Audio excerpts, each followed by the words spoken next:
Welcome to episode 26 of Constructing Comics, a podcast building comic stories one page and one panel at a time. On this episode, we're going to discuss Batman 67 from the Rebirth run with a cover date of May 2019. This is your spoiler alert for Batman 67 and all Batman issues of the Rebirth run. So if you don't want to be spoiled, pause the podcast and come back after you've read the comics. Batman 67 Part 5 of the Nightmares arc is called All the Way Down. The credits are Tom King, writer, Jorge Fornés and Lee Weeks on art. Your colorist is Lovern Kindzierski, and your letterer is Clayton Cowles. And we have a Lee Weeks cover, and there's also a variant cover by Dave Johnson. This is Matt, and I'm joined by Noah. Hey there. Hey, Noah, why don't you go ahead and lead us off with some of your initial thoughts, and then we'll do a deep dive into the issue and some of the page design. Well, I love a good joke, and especially when the joke is a reference to something in pop culture. And then when a whole 21-page comic takes its time to be that joke that references something in pop culture, it automatically gets on my, one of my favorite comics of all time list. So this one meets all that criteria. It's a hilarious joke, but also an awesome action sequence leading up to the punchline of a joke. And it's just, I don't know. It's something that it's like, okay, this is good writing. It's good art. It's just a good comic. It's easy to read. It's something that people can revisit really fast. I know sometimes people are split on these issues because a lot of it falls on the artist, not so much on the writer. Mm-hmm. But at the same time, I don't know, this one, it kind of makes it all the more brilliant that this whole action sequence is basically leading to one of the greatest puns by a character that we know is great at making them. And it's just, it's a great punchline. It's a great joke, great setup, great artwork by Lee Weeks and Jorge Fornés, and great colors. It's just so well done. Letters are amazing. Again, another one of those things where it's it really lets Clayton Cowles do what he's good at, which is incorporating his letters into the composition of the pages. Yeah. So it's a great issue. I really think it's great. Okay, so up first here we have sort of a flashback to issue 66, just to sort of talk about where we were to this point. So Batman, for these last couple of issues, has been in sort of a dream scape where he's facing different issues. So this is some of Jorge's art from 66, where Catwoman is talking, and she the last panel here where she says he's trapped, he's Batman, he'll escape. So that was some key dialogue there. I mean, I think we all figured Batman would escape from this dreamscape, but I'm not sure. Have you had a chance to read up to 66, or did you just jump in at 67? I just jumped in at 67. I read one of the first parts, the one with Mitch Gerrard's, mm-hmm. and I read that first one. And so I kind of got the gist of what was going on from that one. And I like that issue a lot. Mm-hmm. So I'm liking this new arc, which takes, I think it's sort of smart on Tom King's part to sort of lighten his load, Yeah. Because he's writing Heroes in Crisis and his other books. And so it's pretty brilliant to do this sort of stuff, to just give it to the artist to let them do what they want to do with this stuff, and just sort of maybe almost have some more Marvel method stuff, it seems like. Yeah. So I'm all for this. I really like what they're doing here. I'm interested to go back and catch up. Yeah, and I think the having this sort of almost one-off issues where it's a dream that gives you a chance to vary the storytelling, bring different artists in, and if you were dreaming, the visuals would change.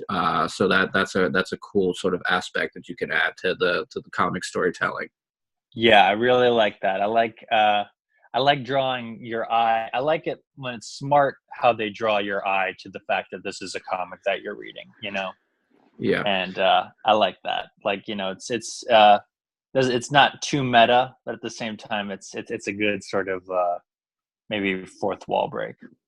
Okay, so what we have up here is, and for those listening, we're doing an experiment with some of our video and presentations here. But we have the cover, we have the Lee Weeks cover, and it's it's very dark, and it says all the way down, and I think even on the cover here we get a preview of how the action is gonna flow through the issue. So I thought that was a pretty cool design element that we have here.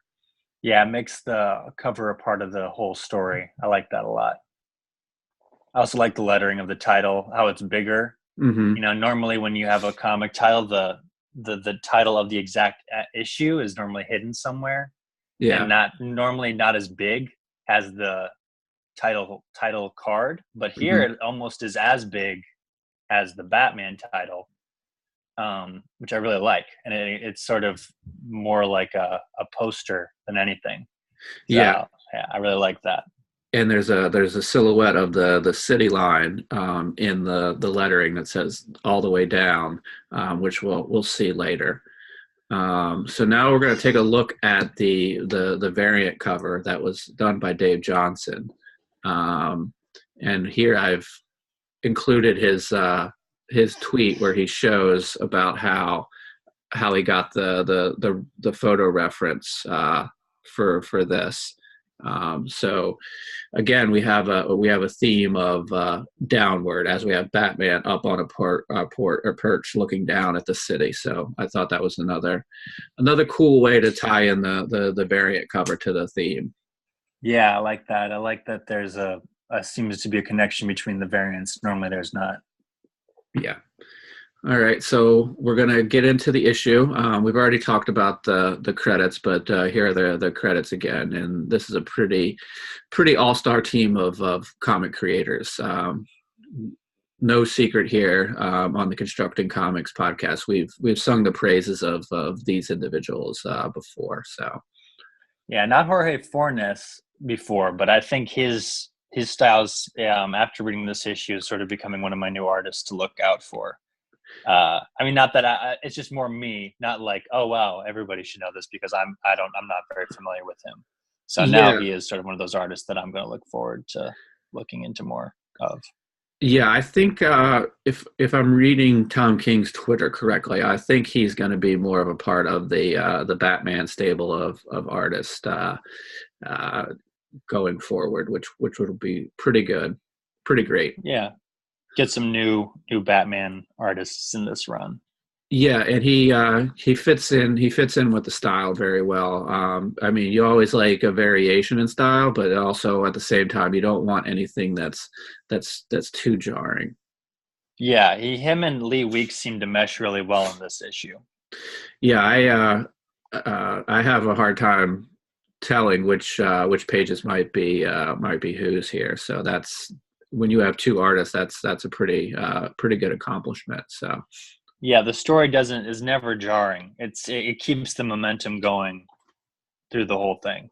Yeah, which is impressive. Mm-hmm. So here we go on page 1, where we have the title page, and we see that large tower that's silhouetted in the lettering on the cover that says all the way down. And the down theme, we're introduced to it right away here.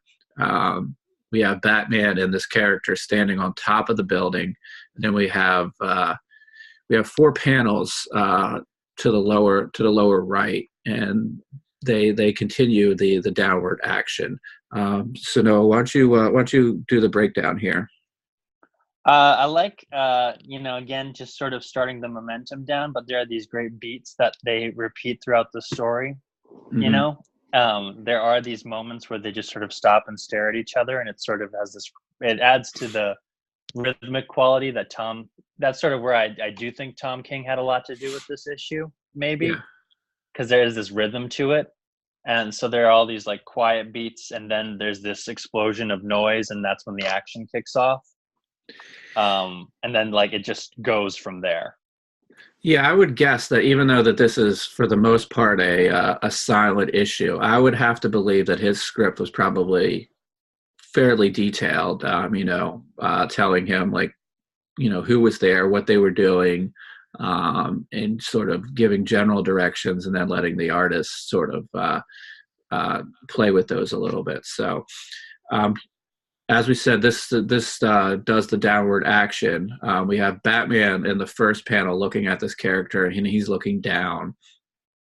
Second panel, the character is also looking down. Third and fourth panel, we get Batman looking at the character, and the sight lines continue. And I think what's really great here is this very last panel. This character is right on the edge of the building, and he's standing straight, but his trench coat is blowing in the wind, and sort of the direction that we get from that trench coat, it's leading our eye to that bottom corner of the page, which when you do turn that page to page 2, we continue with that action where we see this character's feet as he sort of falls backwards off the building. Why don't you go ahead and chime in here with some of your thoughts on the design? This again also sets up the down and to the left momentum of the story, the action sequence, and also the how your eye moves throughout every page is always down and to the right, not down and to the left, but from left to right. Yeah. Down to the right. So it's great. There's simple lines here. Very straight, very but at the same time very dynamic. It's never one of those things where it's just straight on storybook quality. It's got some dynamic angles to it, like a good comic book should. Yeah, in the second panel here, Batman's mask, his nose almost acts as an arrow pointing you to the third panel as the character falls. Yeah, you definitely follow the eye line down to who we find out to be the Joker, basically. Yes. But yeah, then the design of the mask. Also, spoiler alert: read the issue. It doesn't take long. So the mask, the Joker's mask, which is really great, and it's really got these great folds on it. I love how this looks like a Lee Weeks page. I love how he draws folds, and the folds act as sort of the guiding lines to the next panel.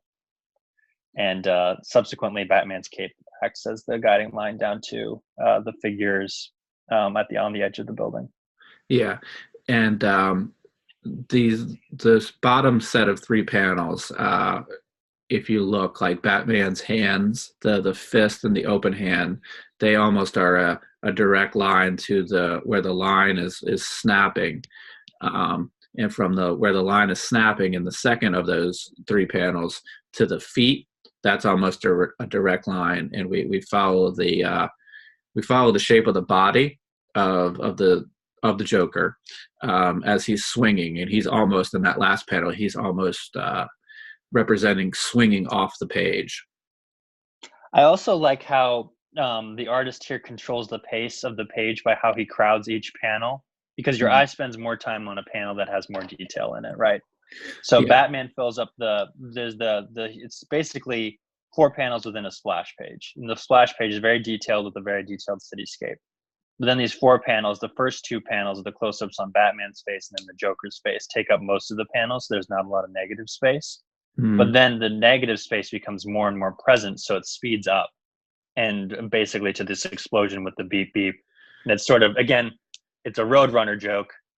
Not to spoil it, but it's hilarious. It's a Roadrunner joke that he says beep beep, and then it just explodes like a Roadrunner cartoon would. Yeah. But the backgrounds drop out, because then your eye starts to move quickly, faster through the panel. So it starts to speed up, like, you're basically revving your engine until like you take off. So it's great. It's great composition there. And I also love, I want to draw some attention to Lovern Kindzierski, I think is the colorist. Yeah. And whenever is it a he or a him, a she? I You I know? think I'm pretty sure it's a him. To him? Okay. Yeah. Well, whenever I meet him, I'll ask him how to pronounce his name. But for now, I love the colors on this. Yeah. He does a good job of sort of following Breitweiser's colors on Weeks Hmm. with having these very like thick brush strokes. But at the same time, I like how he has them very thick in the background of the cityscape with the clouds. And then again, though, he goes to a softer brush and a more blended brush sort of background style. Very more like he goes from like wash, like acrylic wash brushes in the background of the first ones, and then to like a watercolor, like very blended into the background. And it sort of, again, sort of adds this great atmosphere, but at the same time doesn't crowd the page like if he had used a thicker brush to color, like he did in the background of the cityscape. Yeah, and just while we're still on this page, and you brought up the pacing, the top section of four panels, we have the three smaller panels, which are our quicker pacing, but that third panel, which is bigger and sort of like inset on the second and fourth panel, you almost feel like that character is very cinematically, like when you watch a movie, like when somebody jumps or falls, they sort of like have that moment where they hang for a bit before sort of gravity fully takes them over. So you get that feeling. You get Yeah. that feeling there, like it's that moment of like sort of free fall before the descent really takes off. Yeah, it's the coyote running over a cliff and not stopping, Yeah, basically. yeah, So that's the and not stop, like, yeah, and stopping and then falling.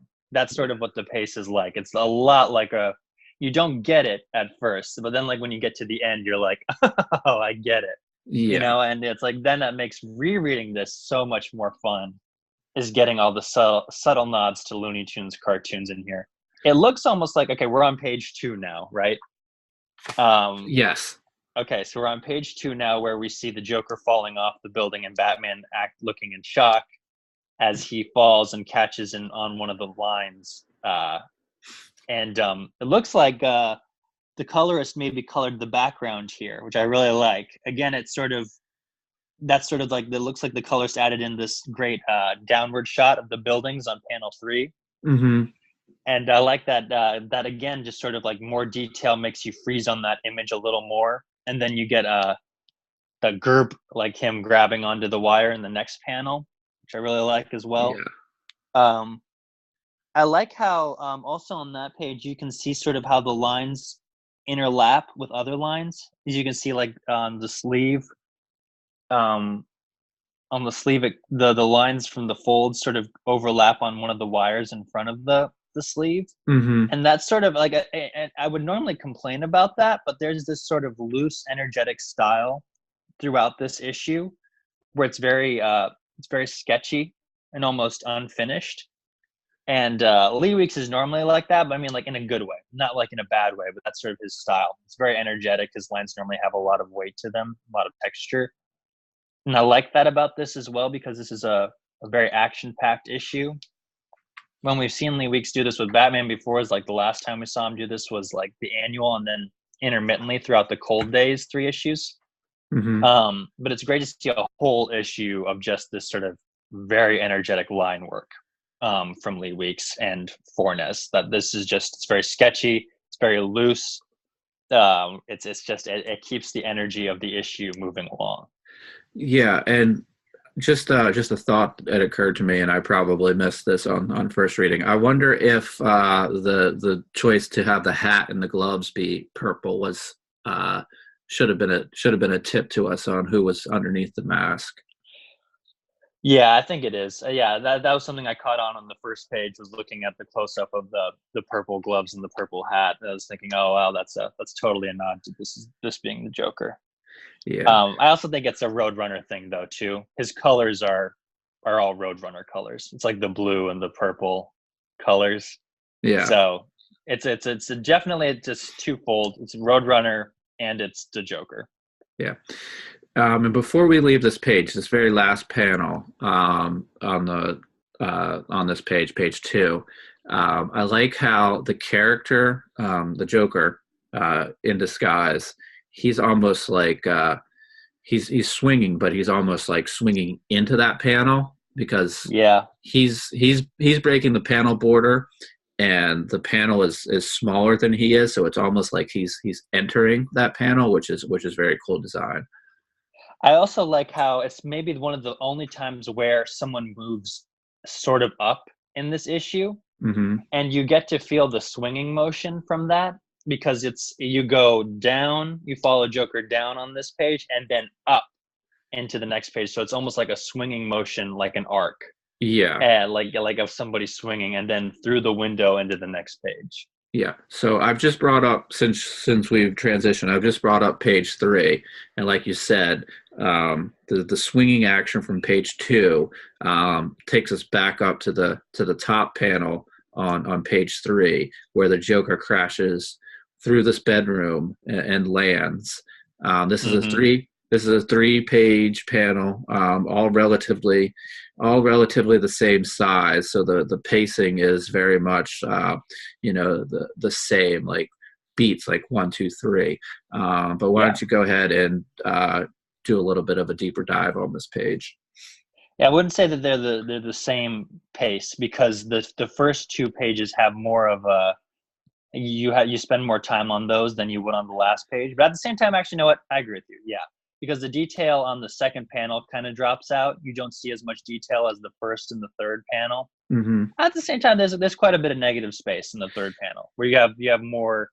But at the same time, you hold a lot on that last stage. It reminds me of, again, you haven't seen the new Mission Impossible.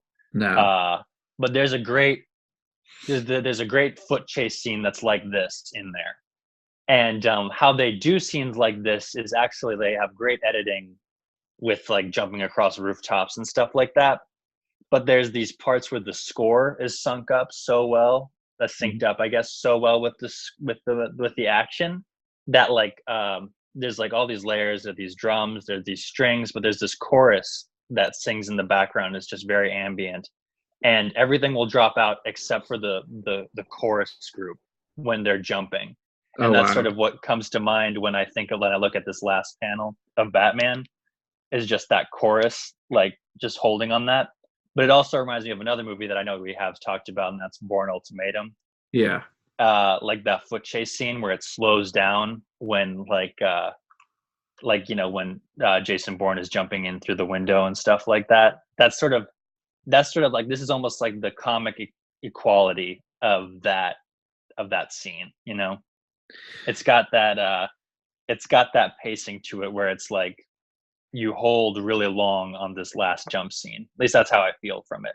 I think part of that is because of the sound effects in the first 2 panels, establishing a pattern, like the crash, the thump, landing, and then silent. And that sort of that breaks the rhythm a little bit. And I like that. And that even goes with like it's 4 panels in a row if you go back to page 2, because there's the snap of the line, the whoosh of the Joker swinging, the crash of the window, the thump of the landing, and then a silent panel of just Batman jumping. And it sort of makes you hold longer on that, because it breaks the pattern. Yeah. And I was actually, when we had this page up, earlier I said I felt like it was a 1, 2, 3 pacing. Yeah. But now I almost feel like panel 1 is very fast, chaotic. But with the background dropping off on 2, I almost feel like that gives us like more of a pause, like maybe like more of like a half-second pause, as like the Joker has hit the ground and he's just taking a moment to sort of gain his balance and figure out where he's going next. I feel like maybe 1 is very fast, 2 is very not very slow, but 2 slows down a little bit, and 3 you pause on as you sort of cinematically seeing Batman soar through the sky. Yeah. Another funny story about this page, the first panel has a husband and wife in bed reading as Joker crashes through the window. Well, the first time I read this, I was in bed with my wife reading. So it was sort of like, I leaned over to Rebecca and I was like, hey, dig this. And So let's just do a little bit on the sight lines here.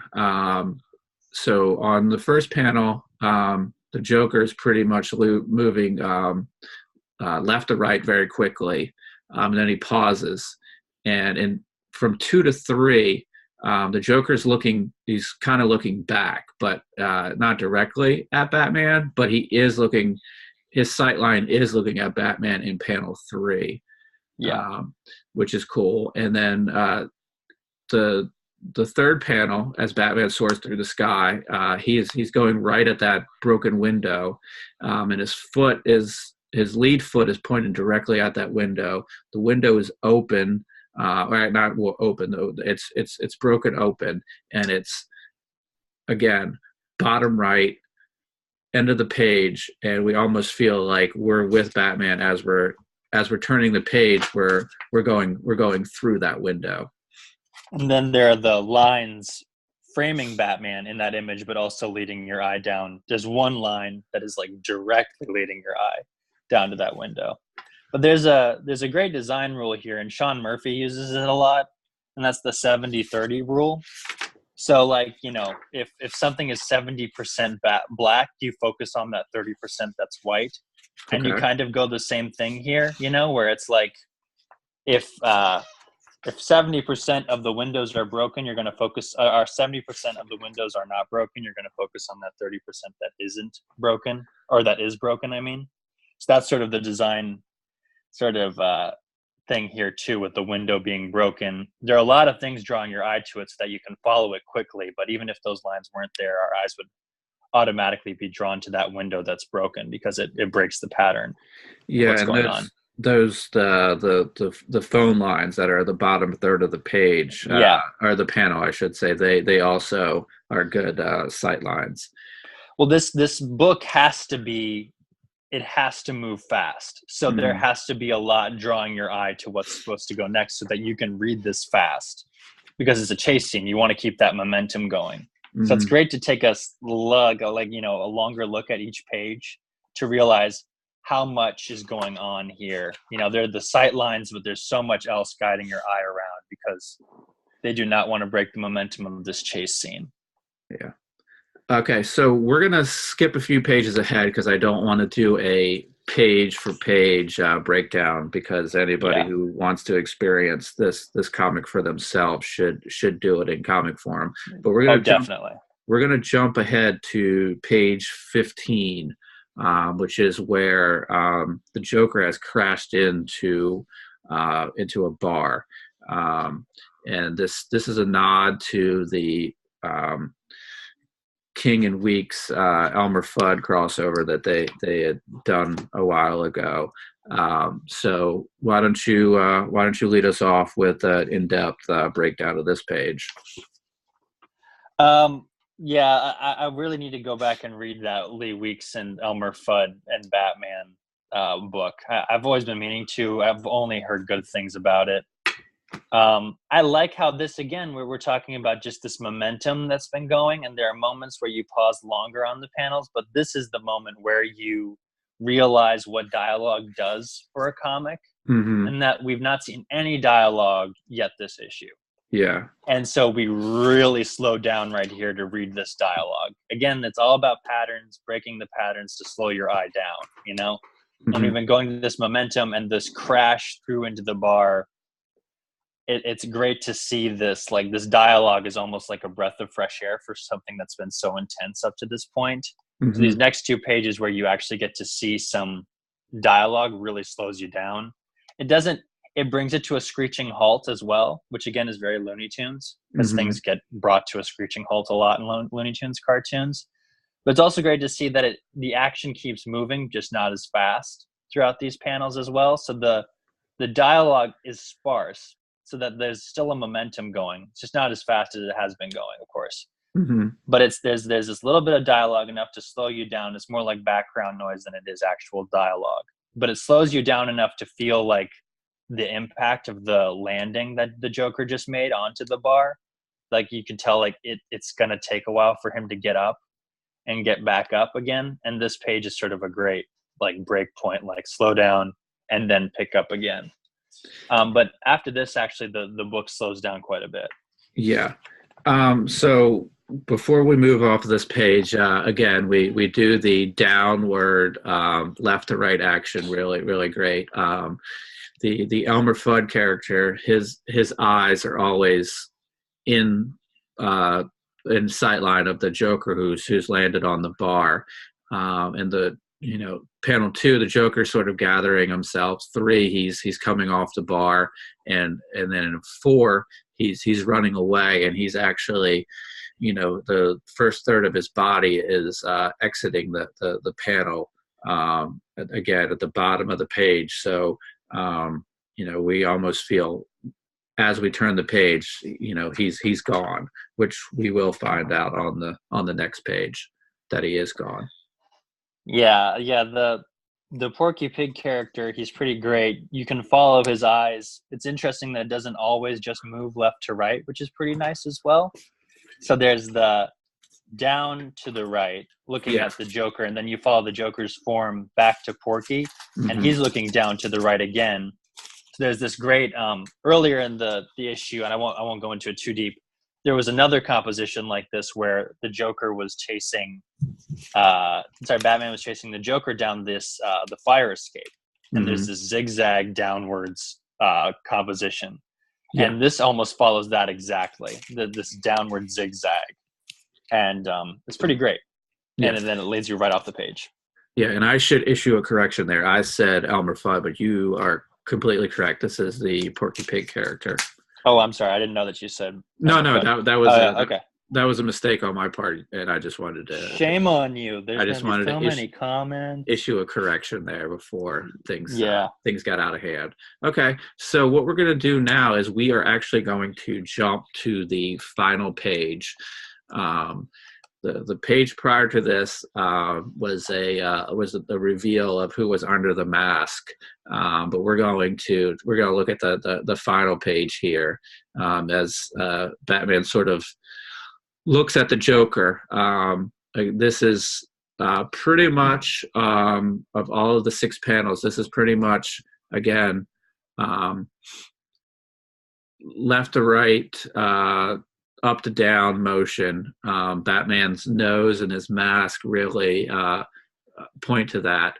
The second panel is there's no characters on it. It's dialogue or narration, but the boxes are in a downward motion, which sort of reinforces that these 2 characters have been sinking through the water. So why don't you weigh in here on this final page?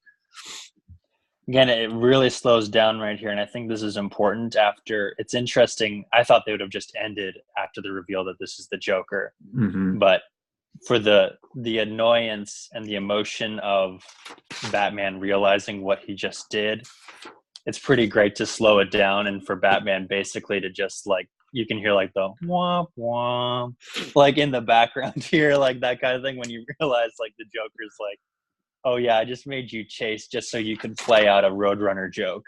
Yeah. And you can tell the emotion of Batman just being ugh, right here. And you can feel that emotion by just how slow it is, how it's just sort of one angle, and the Joker's kind of you get it? Huh? With his expression. It's pretty great. I like it. I like how it slows down after the big reveal, because in any other comic you would have that big reveal of the Joker, in the last page was just a full splash page of the Joker's face, and then you'd be oh crap, next issue, Yeah. But here it's that's what I like about this issue. It's a one and done issue. You can really appreciate it for what it is out of continuity, because it sort of gets to the end. It's this book had a beginning, middle, and end, even though it was all an action sequence. It had a place where it started, and it had a place where it ended, like a cartoon short, like a Roadrunner short. And it's it stands out as something great. And I think this page proves that point, where it's this is one story. You can read this out of continuity, and you can appreciate it out of continuity, and it's still good. Yeah, and I just want to go a little bit into as we said, experiencing this as a comic book. The splash page is a left facing page, and before we turn to that final page, there's an ad for Green Lantern, which almost adds like a pause to you before you got that you get that moment. It's the Joker, but the right facing page to you is an ad. So your eye won't immediately jump to that final page. So by breaking those up, left page splash, ad, then a page turn to get to the last page. That's even more design elements to the book. Well, I'm also afraid too, because of like all the bad reviews of this coming out. Yeah. I'm hoping people didn't just shut the book after that splash page, because that's what I was almost thinking about. I thought that was the ending. Yeah. And I'm glad I turned the page, because like normally that's what's different about this issue, is that they have the credits at the beginning. Mm-hmm. And normally they'll have, at least Batman, they've had it in the past before where they haven't had the credits until the ending. Mm-hmm. And then it's like, oh yeah, that's who drew this or whatever it is, and that's how you know where it ends. But here it does sort of leave off, it sort of leaves off like in a very abruptly. But if you continue to read it, but like you would if you're reading a comic, think that's the ending right there with the splash page of the Joker. It's like, oh yeah, of course. Then we got to pick up the next issue to see where this goes or whatever, But I know this is all in a dream, but at the same time, anything with the Joker is automatically a selling point, Yeah. So I'm really hoping people didn't just like shut the book after that splash page. That's very possible. Yeah. So that's the final page, and I think we've done a pretty decent breakdown. But I think anytime there's a silent issue or a mostly silent issue, people are going to want to compare it to something we talked about in episode 16, where we talked about G.I. Joe 21, the silent interlude, which is probably the most famous silent issue. Again, this one is not completely silent. This one's probably 90% silent. So how do you think this compares to G.I. Joe 21? It's different, I definitely think, but there's a lot of the same composition. And like we talked about in that episode, there's a lot of the same momentum going on, a lot of the same tricks in the artwork, where how your eye moves throughout the page and how limited the detail is in certain spots that makes you hold on certain panels longer and shorter. There's I think right here though, it's interesting is that both of them thematically make sense why they're that way. Yeah. It makes sense why G.I. Joe, the silent interlude, is silent, because it's all about Snake Eyes, who's a quiet man, that kind of thing. This one, it makes sense because it's a Roadrunner joke. It's like, yeah, of course it's going to be silent. It's a giant Roadrunner joke. And it's brilliant. I think it's really great. Especially after, like, I was really afraid after reading the Batman 1000, how sort of simple and not as complex or clever the Batman short by Tom King was. I was sort of like, oh, is he kind of going more straight on storytelling? So I'm very happy that this is the thing that next comes out, and it's like, oh no, he's still layering in things in his comics. Yeah, and so to compare G.I. Joe 21 and this, I feel like this one is faster paced, which goes with the speeding Roadrunner theme. The G.I. Joe one was fast-paced, but there was moments where you sort of Snake Eyes would slow down, assess the situation, and make a move. Where this one is just constant motion forward, which and the speed of it is again more like a Roadrunner cartoon. So it's definitely faster-paced. So and it and the thing about the G.I. Joe thing is that it is a thing you can read out of continuity, but it plays to the continuity of the actual comics going on a lot in there, where it sets up stuff. Like, it does move the story of the comic along, but it also moves the series as a whole along as well. Whereas this one almost feels like this series is sort of an excuse to tell one-off stories. Yeah. I mean, this arc is sort of that excuse. All right, so I think we've done a pretty decent deep dive and review of this, not giving everything away and still leaving the experience of reading this as a comic for folks. But why don't we wrap up with our final thoughts? I love it. Happy to find that someone else agrees that the Roadrunner is evil in this, because we all agree the Roadrunner deserves to die. So this is, I think Tom King, I mean, I'm not saying, I'm going on a limb here saying that I think he agrees with me that the Roadrunner is evil, Coyote's the good guy, and sadly the tragic hero of his own story.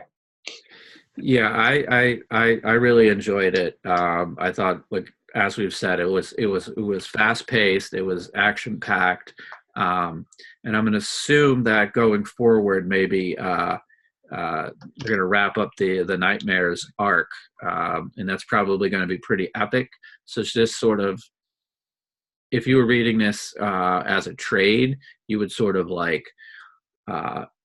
almost be speeding and rushing to that final conclusion, which is going to make for another experience when you're reading it. I'm excited to buy this trade. I haven't really bought many of the Rebirth trades. I have a lot of the issues, but not any of the trades. But I will buy this trade. Yeah.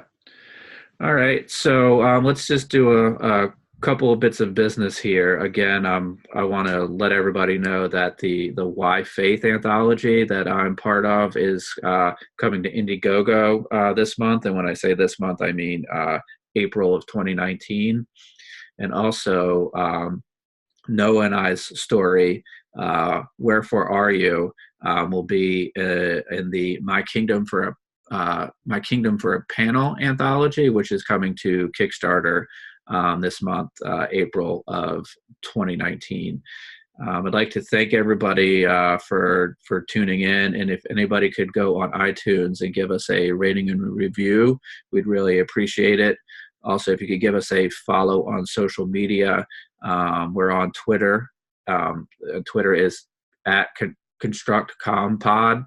We're on Instagram at Constructing Comics Pod, and we are on Facebook at Facebook/Constructing Comics. And there I will put some of the slides that we put up that detail how the eye is led around in this issue. So again, thanks to everybody for listening, and we'll be back very soon with another episode.